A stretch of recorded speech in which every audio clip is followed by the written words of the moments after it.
It's the 2030 plan, which encompasses all of Guam's roadways, which are to be refurbished. And while the timeline remains the same, the Department of Public Works is worried there aren't enough resources or contractors involved in the scope of work. Director Larry Perez says they've put out requests for bids since August of last year, but since then, fewer and fewer companies have expressed interest. So now we're not seeing as many contractors coming to the table that are able to partake in all these projects that we're ready to let. So we're having another parallel challenge with that. Not just the contractors, Perez says they're also worried there aren't enough suppliers to meet the demand for such things as concrete and asphalt for the road projects.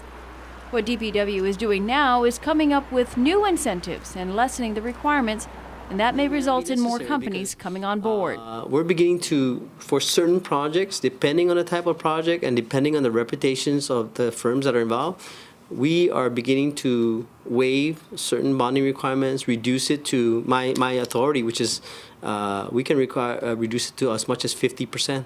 We have the money, we have the resources to design it and package it and to manage it, but to build it, that's my challenge.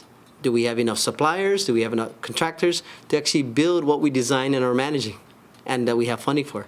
Do we have contractors and suppliers to do it? That's my challenge. As far as the completion of the project, Perez says the timelines are fixed, so the work will get done. He says later this month they'll also be holding a symposium to discuss the scope of work, the requirements, and how more people can get involved.